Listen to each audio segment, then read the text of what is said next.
Hello guys, welcome to another video of stock market friends. M safe equipments limited guys, IPO upcoming IPO आज open हो रहा है। जानेंगे complete analysis, business model, financial performance, GM पे कितना चल रहा है, लिस्टिंग कितना मिलेगा, अप्लाई करें या फिर नहीं, फाइनल डिसीजन क्या लेना चाहिए, इन सभी पॉइंट्स को डिस्कस करेंगे। और ये कोई रिकमेंडेशन वीडियो नहीं, इसलिए जो भी फाइनल डिसीजन होगा अपने रिस्क पर लीजिएगा। चलिए फ्रेंड्स, वीडियो स्टार्ट करते हैं। तो गाइस, आईपीओ जो 28 को आज ओपन हो रहा है और 30 जनवरी क्लोज किया जाएगा। मतलब 3 डे आईपीओ है। 4/5 का लिस्टिंग डेट रखा गया, 10 रुपीज का फेस वैल्यू, 116 टू 123 रुपीज पर शेयर की प्राइस, 1000 शेयर की lot size, fresh capital OFS का कॉम्बिनेशन है, 66 करोड़ का इशू साइज, 54 लाख शेयर्स का इशू किया गया है। एवर मोर शेयर ब्रोकिंग इसके मार्केट मेकर है। बुक बिल्ट आईपीओ और फ्रेश कैपिटल 50 करोड़ का ऑफर फॉर सेल 12 करोड़ का किया जा रहा है और बीएसई एसएमई प्लेटफॉर्म पर लिस्टिंग किया जा रहा है। अलॉटमेंट डेट है 2 फेब का। 3 फेब को रिफंड्स रिलीज किया जाएगा। शेयर्स डिमैट अकाउंट में क्रेडिट होगा। 4 फेब का लिस्टिंग डेट रखा गया है। और रिजर्वेशन जो दिया गया है यहाँ पे, अगर हम बात करें ऑफर जो दिया गया है, QIB एंकर इंक्लूड नहीं करेंगे, 18.8%, big HNI 9.5, small HNI 4.8, detail में 33% का ऑफर दी गई है।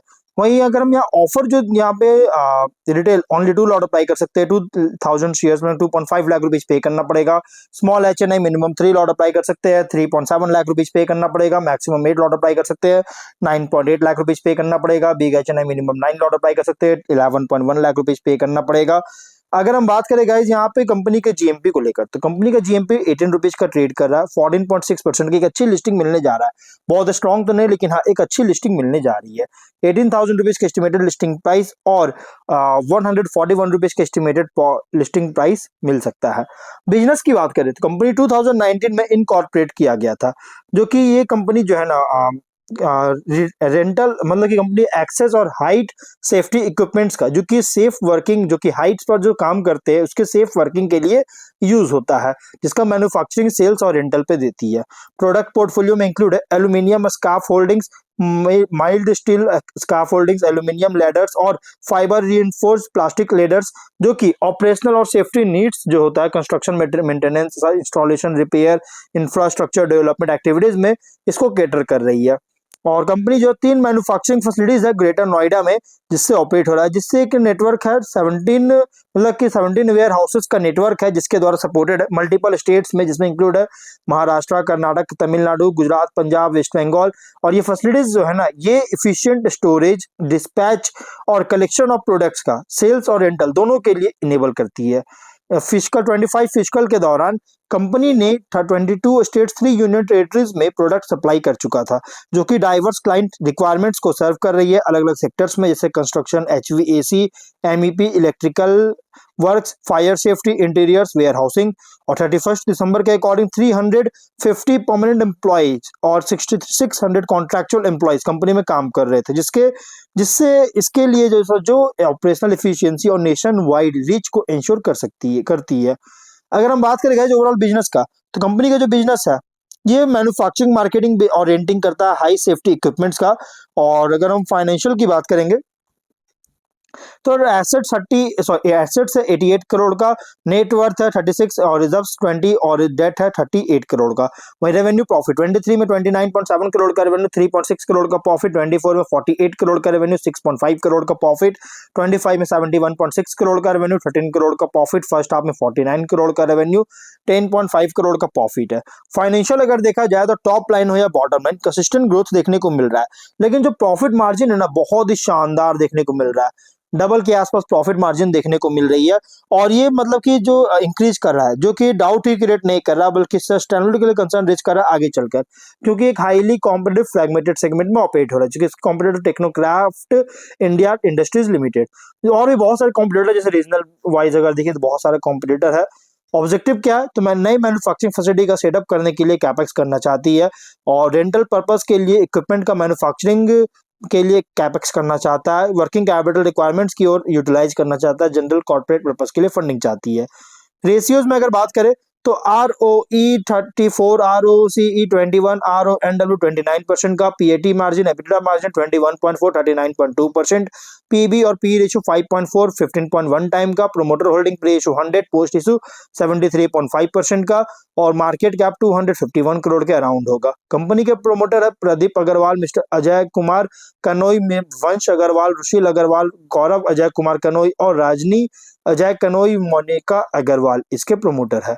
तो गाइस कंपनी का फाइनेंशियल के अकॉर्डिंग अगर देखा जाए तो कंपनी का जो फाइनेंशियल के अकॉर्डिंग जो प्राइसमेंट रखा गया, ग्रीडी प्राइस रखी गई है, एक्स्ट्रा प्राइस नहीं बल्कि ग्रीडी प्राइस, मतलब कि एक तरह से ओवरली बहुत ज्यादा मतलब देखिए ग्रीडी प्राइस रखा हुआ देखने को मिल रहा है। अब अगर हम स्वॉट एनालिसिस करें तो स्ट्रेंथ में safety PPE industrial equipment segment में ऑपरेट कर रहा है, जैसे safety gear, protective solutions equipments को सप्लाई कर रहा है इंडस्ट्रियल, माइनिंग, कंस्ट्रक्शन और इंफ्रास्ट्रक्चर सेक्टर्स में। और कंपनी का प्रोडक्ट्स जो है ना एड्रेस करता है critical work place safety needs के लिए, जो कि रेगुलेटेड इंडस्ट्रीज और लार्ज एम्प्लॉयर्स के लिए नॉन डिस्क्रिशनरी ऑफन देखने को मिलता है। और ब्रॉड प्रोडक्ट रेंज है अगर एप्लीकेबल होता है तो क्रॉस सेलिंग डाइवर्सिफाइड रेवेन्यू जो है मल्टीपल सेफ्टी कैटेगरीज से जो जनरेट करने में सपोर्ट कर सकता है। सेफ्टी इक्विपमेंट्स का जो डिमांड है के लिए डिमांड बहुत ज्यादा रिकरिंग और रेगुलेशन ड्राइवन होता है, और कॉम्प्लिशन स्टैंडर्ड्स बहुत ज्यादा होता है इंडस्ट्री में, जो कि टाइट कंटिन्यू करने में बहुत ज्यादा टाइटन हो सकता है, बहुत ज्यादा टाइट कर सकता है। अगर हम बात करें गाइस कंपनी के वीकनेस का, तो स्केल बहुत छोटा है बड़े कंपनीज या फिर पीपी मैन्युफैक्चरर्स के कंपैरिजन में, जिससे इसका बार्गेनिंग पावर बड़े इंस्टीट्यूशनल बायर्स के साथ लिमिट करती है। और प्रोडक्ट प्राइसिंग और मार्जिन दोनों कॉम्प्रेस हो सकता है लार्ज ब्रांडेड ओईएम और अनऑर्गेनाइज सप्लायर्स से कंपटीशन होने के कारण। वर्किंग कैपिटल बहुत ज्यादा इंटेंसिव है इन्वेंट्री और रिसीवेबल्स होने के कारण कॉर्पोरेट क्लाइंट्स के साथ। ब्रांड विजिबिलिटी अगर देखिएगा तो बहुत ही कम है, छोटा है, लोअर है एस्टैब्लिश्ड कंपनीज के सामने। और अगर अपॉर्चुनिटीज की बात करेंगे तो वर्कप्लेस सेफ्टी कॉम्प्लायंस स्टैंडर्ड्स, ओशा और इंडियन सेफ्टी नॉर्म्स में पर अगर देखें तो रेगुलेटरी एम्फेसिस बहुत तेजी से राइज हो रहा है, जो कि क्वालिटी पीपीई और सेफ्टी इक्विपमेंट के लिए डिमांड ड्राइव कर रही है। इंफ्रास्ट्रक्चर, कंस्ट्रक्शन, माइनिंग और मैन्युफैक्चरिंग सेक्टर्स में ग्रोथ है देखने को मिल रहा है इंडिया में, जिससे लॉन्ग टर्म नीड जो है सेफ्टी सॉल्यूशंस का सपोर्ट करता है। और कंपनी जो value added safety services, training, inspections, integrated safety solutions में एक्सपैंड करने का पोटेंशियल है, जो कि रेवेन्यू पर क्लाइंट इंक्रीज कर रही है। और कंपनी रीजनल मार्केट में भी जो है सो एक्सपोर्ट करने का अपॉर्चुनिटीज भी है इमर्जिंग इंडस्ट्रियलाइजेशन और सेफ्टी कॉम्प्लायंस फोकस के साथ। लेकिन थ्रेट भी है, इंटेंस कंपटीशन है large global PPE safety brands और लो कॉस्ट अनऑर्गेनाइज्ड सप्लायर से। और रॉ मटेरियल कॉस्ट में वोलेटिलिटी होता है, अगर जैसे प्लास्टिक्स, मेटल, फैब्रिक्स, तो मार्जिन कंप्रेस कर सकता है अगर कॉस्ट जो इंक्रीज होगा ये पास डाउन नहीं कर पाया तो।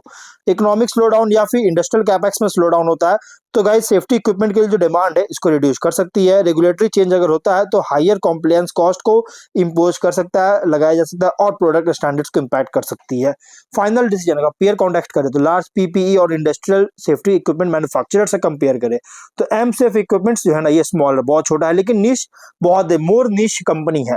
और ये जो है product quality specialised equipment instrumentation पर कंपीट तो करेगा, लेकिन स्केल और ग्लोबल ब्रांड रीच पर नहीं, क्योंकि छोटी कंपनी है इसके वजह से। Mid tier regional safety gear supplier से compete करे तो ये प्रोडक्ट्स के डिस्ट्रीब्यूशन, रिलेशनशिप और कॉम्प्लायंस सर्टिफिकेशंस के ब्रेथ पर compete करता है, लेकिन सक्सेस डिपेंड करता है क्वालिटी स्टैंडर्ड सर्टिफिकेशन और आफ्टर सेल्स सपोर्ट पर। इन्वेस्टर के लिए आईपीओ पूरी तरह से प्रेजेंट कर रहा है इंडस्ट्रियल सेफ्टी कॉम्प्लायंस, जो कि प्ले टाइड है रेगुलेटरी एनफोर्समेंट, इंफ्रास्ट्रक्चर ग्रोथ और इंडस्ट्रियल डिमांड पर। ग्रोथ तभी होगा मार्केट पेनिट्रेशन, डिस्ट्रीब्यूशन रीच और कॉस्ट इफिशिएंसी पर इसका ग्रोथ डिपेंड करता है। तो ओवरऑल अगर हम बात करें तो कंपनी जो है ना ओवरऑल अगर बात करें थोड़ा सा रिस्की आईपीओ था, बाकी फाइनल डिसीजन जो होगा अपने रिस्क पर लिया, रिस्की थोड़ा सा रिस्की आईपीओ देखने को मिला। बस क्या रिस्की है तो उसका प्राइस बैंड बहुत ज्यादा ग्रीडी प्राइस रखी गई है। फाइनल डिसीजन अपने रिस्क पर लिया, मिलता है नेक्स्ट वीडियो में।